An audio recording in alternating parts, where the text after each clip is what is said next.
जय हिंद दोस्तों, स्वागत है आपका हमारे YouTube channel BN Singh classes में। हम लोग जो डीपीएसपी बात कर रहे थे, जो सोशलिस्ट प्रिंसिपल पे जो था उसको हमने बता दिया था। आज हम लोग गांधीयन का जो कुछ बचा है उसको हम लोग बात करेंगे। उसके बाद हम लोग बात करेंगे आपका लिबरल प्रिंसिपल्स पे। ठीक है, गांधीयन पे 3 आर्टिकल बचे थे, आर्टिकल 46, 47, 48। ठीक है, देखिए आर्टिकल 46 कहता है जो एजुकेशनल और इकोनॉमिक इंटरेस्ट के लिए promotion of educational and economic interest of SC, ST and other weaker section. ठीक है, देखिए जो भी देश के अंदर जो भी कमजोर वर्ग हैं या जो शेड्यूल कास्ट या शेड्यूल ट्राइब से जो जुड़े लोग हैं उनको उनका जो एजुकेशनल यानी कि जो शैक्षिक और आर्थिक रूप से उनको ऊपर उठाना है। ठीक है, दूसरा है 47, सेम वही जो कल हमने बात की थी 47। ये देखिए जो 47 आर्टिकल है ये सोशलिस्ट में भी आता है और ये आपका गांधीयन प्रिंसिपल में भी आता है। ये कहता है ड्यूटी ऑफ स्टेट, यानी कि जो राज्य है, राज्य का ये दायित्व बनता है, राज्य का ये कर्तव्य बनता है कि लोगों को उनको पोषक तत्व, ठीक है, मतलब उनको जो डेली का उनको जो न्यूट्रिशन चाहिए, जो डेली उनको न्यूट्रिशन चाहिए, वो न्यूट्रिशन स्टेट जो है वो प्रोवाइड कर सके, लोगों का जो हेल्थ है, हेल्थ का केयर कर सके। ये सब बात करता है आपका आर्टिकल 47। ठीक है, आर्टिकल 48 जो है ये आपका organisation of agriculture animal husbandry. ठीक है, जो पशुपालन, क्योंकि भारत देखिए तो भारत जो है पशुपालन में बहुत आगे है। मतलब कह सकते हैं कि हमारे यहाँ जो एनिमल्स हैं, एनिमल्स में हम नंबर 1 है। जो दुधारू पशु हैं भारत में देने वाले, जो दूध देने वाले जो पशु हैं उसमें सबसे आगे हम हैं। और दूध के उत्पादन में भी भारत जो है वो सबसे आगे है, मतलब नंबर 1 है पूरे वर्ल्ड में। ठीक है, तो ऑर्गेनाइजेशन ऑफ एग्रीकल्चर यानी कृषि और जो भी एनिमल हस्बेंड्री यानी कि जो आपका पशुपालन है, इन सब के बारे में जो है वो स्टेट ऑर्गेनाइजेशन करेगा, मतलब उसको एक तरह से केयर करेगा, जो भी करेगा इसको आगे बढ़ाने का काम करेगा। एक तरह से डायरेक्टिव प्रिंसिपल आप ये मानकर चलिए कि directive principle of state policy का कहने का सीधा सीधा ये मतलब है कि स्टेट को कुछ डायरेक्टिव्स दिए गए हैं, कुछ निर्देश दिए गए हैं कॉन्स्टिट्यूशन के द्वारा कि आपको ये करना है। ठीक है, लेकिन उनके ऊपर कोई मतलब एक तरह से कैसे कानूनी बंधन नहीं है कि उनको ये करना ही है। लेकिन एथिकली अगर हम लोग देखें, मोरली देखें, तो उनको ये सब चीज़ें आगे लेकर चलना ही पड़ेगा, क्योंकि हर 5 साल पे उनको इलेक्शन में जाना है। अगर इन सब चीज़ों को वो किए नहीं रहेंगे तो जनता फिर उनको वोट नहीं करेगी, तो जाहिर सी बात है इनको ये करना पड़ेगा ही। ठीक है, अगला है लिबरल प्रिंसिपल। ठीक है, लिबरल का हिंदी अर्थ होता है उदारवाद। तो एक तरह से जो लिबरल प्रिंसिपल है इसमें आपके 1, 2, 3, 4, 5, 6, 7 इसमें आर्टिकल्स है। ठीक है, पहला आर्टिकल है आर्टिकल 44, जो कि बहुत ज़्यादा हम लोग देखें तो आर्टिकल 44 कई क्वेश्चंस एग्जाम्स में बहुत सारा खूब मतलब कई एग्जाम्स में पूछता भी है और बहुत ज़्यादा देखें तो हमेशा मतलब अभी जो रिसेंट की जो कंट्रोवर्सी स्टार्ट हुई है हमारे कंट्री में, उसमें ये आपका आर्टिकल 44 बहुत ज़्यादा रेलेवेंट हो जाता है। ठीक है, आर्टिकल 44 यूनिफॉर्म सिविल कोड के बारे में बात करता है। हमारे देश में सबके लिए एक यूनिफॉर्म सिविल कोड होना चाहिए। सिविल का मतलब जो आपका जिसमें आपके घरेलू मैटर्स होते हैं, जमीन के जो मुद्दे होते हैं, शादी विवाह, ठीक है, जो तलाक, इन सब के जो लोगों के जो मतलब जो पर्सनल जो आपका कानून है, ठीक है, यानी कि कह सकते हैं कि जो क्रिमिनल जो चीज़ें हैं, यानी क्रिमिनल जो एक्ट है, क्रिमिनल लॉ है, उसको हटा देने के बाद जो चीज़ें बचेंगी वो सब आपका सिविल में आएगा। ठीक है, जिसमें आपका मैरिज हो गया, डाइवोर्स हो गया, शादी हो गया, बच्चे हो गए, अडॉप्टेशन हो गया, बहुत सारी चीज़ें होती हैं, ये सब आपके सिविल मैटर में आते हैं। तो ये सब अभी हम लोग देखें इंडिया में, तो इंडिया में सबका अलग है। ठीक है, जैसे हम लोग देखें तो हिंदू के लिए हिंदू कोड बिल है, जिसके अनुसार हिंदू, सिख और बौद्ध, जैन, ये सब हिंदू कोड बिल के अकॉर्डिंग आते हैं। और जो हमारा जो मैरिज होता है वो हिंदू कोड बिल के अकॉर्डिंग होता है। जो मुस्लिम है वो अपने लॉ के अकॉर्डिंग चलते हैं, क्रिश्चियन जो है वो अपने लॉ के अकॉर्डिंग चलते हैं। ठीक है, उसी तरह डाइवोर्स का जो सिस्टम है वो भी हम लोग देखें तो सबका अलग अलग है। ठीक है, अभी रिसेंटली आपने देखा कि जो ट्रिपल तलाक था, जो 3 तलाक जो मुसलमानों में था, उसे बैन किया गया सुप्रीम कोर्ट के द्वारा और सरकार ने भी उसे कानून बना के बैन किया। तो मतलब कहने का मतलब है कि सबका अपना अलग अलग धर्म के अनुसार लोगों का अपना जो पर्सनल लॉ है, एक तरह से हम सिविल कोड में पर्सनल लॉ को भी डाल सकते हैं। तो पर्सनल लॉ जो लोगों का है वो अपना अपने तरीके से चल रहा है, अपने धर्म के अनुसार, अपने जो भी उनके धार्मिक जो मान्यताएं हैं, धार्मिक जो किताबें हैं उनकी, उसके अनुसार वो चल रहा है। ठीक है, तो ये अब बात चल रही है हमारे देश में कि एक civil code, uniform civil code होना चाहिए, यानी कि भारत के जितने भी नागरिक हैं, चाहे वो हिंदू हो, मुस्लिम हो, सिख हो, ईसाई हो, पारसी, जैन, कोई भी हो, सबके लिए एक कानून होना चाहिए। जैसे हम लोग एग्जाम्पल लें तो जैसे हमारे यहाँ जो क्रिमिनल लॉ है, ठीक है, ये सिविल कोड हो गया, क्रिमिनल में यूनिफॉर्मिटी है, यानी कि आप पूरे भारत में कहीं भी चले जाइए, जो क्रिमिनल लॉ है सबके लिए एक है, अगर चाहे वो किसी भी धर्म का हो, किसी भी कास्ट का हो, किसी भी जगह पे हो। अब तो जम्मू कश्मीर भी आपका यूनिफॉर्मिटी में आ चुका है।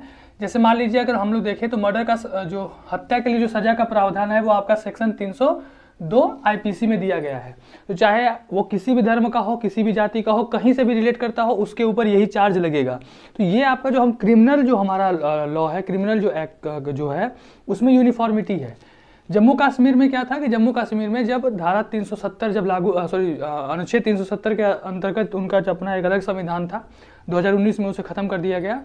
तो उसके पहले वहाँ पे जैसे हमारे यहाँ क्रिमिनल एक्ट के अकॉर्डिंग देखें तो आईपीसी थी, इंडियन पीनल कोड, उनके यहाँ थी रणविजय पीनल कोड, यानी कि सेम वही चीज़ें थी, नाम अलग था।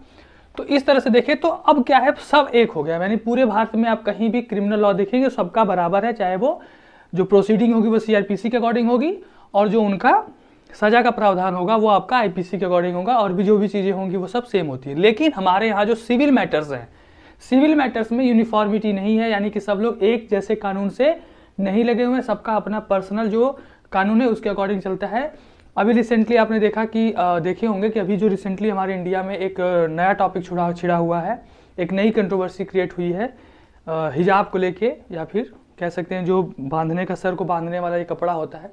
तो अब उसी कंट्रोवर्सी को देखते हुए हम लोग देखते हैं कि अब ये जो आपका यूनिफॉर्म सिविल कोड जो है ये इस समय बहुत ही रेलेवेंट हो गया, आज के टॉपिक में बहुत ही रेलेवेंट हो गया है। आप कुछ दिनों में देखेंगे तो यूनिफॉर्म सिविल कोड पे बहस होगी और 2022 आते आते सरकार इसको लाएगी जरूर, चाहे ठीक है। देखिए क्या होता है आगे। अगला है आपका आर्टिकल 45 कहता है provision for early childhood here and free and compulsory education for children, यानी कि जो छोटे बच्चे होते हैं उनको फ्री और कंपलसरी एजुकेशन की बात करता है। ये 86वें संविधान संशोधन 2002, यानी कि जब वाजपेयी जी की सरकार थी तो आपको याद होगा कि जो 86वें संविधान संशोधन से जो आर्टिकल 45 में जो ये बात कहता था, ठीक है, तो आर्टिकल 21A, ठीक है, आर्टिकल 21A के अंतर्गत 6 से 14 साल के बच्चों को जो कंपलसरी एजुकेशन का जो अधिकार है वो उनको फंडामेंटल राइट में दे दिया गया, ठीक है। अब ये जो बात कहता है आर्टिकल 45 में ये जोड़ दिया गया है कि 6 साल तक के बच्चों के लिए, ठीक है, जो 6 साल के लिए बच्चे हैं उनको ये सब चीजें मिलनी चाहिए, ठीक है। अगला है आपका आर्टिकल 48 सेम वही organisation of agriculture and animal husbandry, ये आपका लिबरल प्रिंसिपल में भी डाला गया है।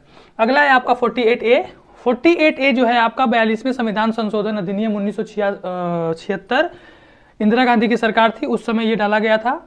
इसमें वही है जो आपका environment, wild life, forest, safe, इन सबको सेफ गार्ड करने के लिए, यानी कि जो हमारे यहाँ जो उस समय देखेंगे आप, देखिए कोई भी चीज़ अगर हमारे यहाँ इंडिया में होता है तो कोई भी चीज़ देखेंगे या तो उसके बैकग्राउंड में आप देखेंगे तो चीज़ें समझ में आएंगी ये सब क्यों हो रहा था। तो जब आपका आर्टिकल 48A डाला गया इंडिया में, हमारे संविधान में 42वें संविधान संशोधन अधिनियम 1976 के अकॉर्डिंग, तो उस समय उत्तराखंड में चिपको मूवमेंट चल रहा था। तब वो उत्तराखंड यूपी का भाग था और सुंदरलाल बहुगुणा के अंडर में जो आपका चिपको मूवमेंट चल रहा था वो उसी समय वो मूवमेंट हुआ था। गवर्नमेंट ने क्या किया था कि ऑर्डर दिया था कि करीब 2000 पेड़ों की कटाई करनी थी। ठेकेदार वहाँ पे गए पेड़ को काटने के लिए, और उन्होंने जब पेड़ वो काटने गए तो वहाँ पे एक महिला जो थी एनवायरमेंटलिस्ट, उनका नाम याद नहीं आ रहा है, उन्होंने कुछ महिलाओं को वो लेके जंगलों को उन्होंने मतलब ऐसे होल्ड कर लिया, गले लगा लिया, पकड़ लिया और कहा कि सबसे पहले हमें काटो, उसके बाद फिर आप पेड़ को काटिए। ठेकेदार मतलब मनाते मनाते थक गया, लेकिन वो महिलाएं वहाँ से हटी नहीं, अंत में ठेकेदार वहाँ से जाना पड़ा। जब ठेकेदार वहाँ से गई तो ये बातें फिर लाइमलाइट में आई और लोगों को जब ये सब मतलब गवर्नमेंट को फिर रियलाइज़ हुआ अपनी जो भी गलती थी उसकी, सरकार ने फिर वो जो पेड़ काटने का जो ऑर्डर था उसे वापस ले लिया। और उसी समय फिर ये सब चीज़ें जो आप देखेंगे तो उसी समय आपका 48A अमेंड करके हमारे नीति निर्देशक तत्व में डाला गया कि सरकार का ये दायित्व है कि वो एनवायरनमेंट और जो फॉरेस्ट वाइल्ड लाइफ है इनको प्रोटेक्ट करने के लिए कानून बनाएगा, ठीक है। अगला है आपका आर्टिकल 49 जो हमारे मॉन्यूमेंट्स होते हैं, ठीक है, या जो प्लेसेस हैं जो नेशनल इंपॉर्टेंस के लिए, इन सब चीज़ों का प्रोटेक्ट करना। आर्टिकल 50 ये भी आपका इंपॉर्टेंट है, separation of the judiciary from the executive. ठीक है, जुडिशरी जो न्यायपालिका है और जो कार्यपालिका है दोनों को अलग करना, दोनों को अपने उनके अलग अलग काम है वो अपना अलग उनको रखा जाना चाहिए, यानी कि जुडिशरी और एग्जीक्यूटिव दोनों एक दूसरे से अलग करना। ठीक है, और तीसरा आपका जो पिलर है वो तो आपको पता ही होगा, लेजिस्लेचर। आर्टिकल 51 लास्ट आर्टिकल है डीपीएसपी का, ये आपका बात करता है इंटरनेशनल पीस एंड सिक्योरिटी। ठीक है, तो देखिए जैसे हम लोग कहते हैं कि पूरा विश्व ही हमारा घर है, इसके अनुसार अगर हम देखें तो जो ये हमारा आर्टिकल 51 है ये उसी चीज़ को बताता है कि promotion of the international peace and security, यानी कि जो अंतर्राष्ट्रीय शांति और जो सुरक्षा है उसको हम लोग प्रमोट करेंगे, उसको हम लोग मानेंगे। ठीक है, तो यहाँ पे जो हमारा डीपीएसपी का जो चैप्टर है वो खत्म होता है। कल हम लोग बात करेंगे डीपीएसपी और फंडामेंटल राइट के बीच में क्या डिफरेंसेस है। उसके बाद हम लोग जो प्रेसिडेंट का जो चैप्टर है यूनियन गवर्नमेंट का जो चैप्टर है उसे हम लोग कल स्टार्ट करेंगे। थैंक यू, जय।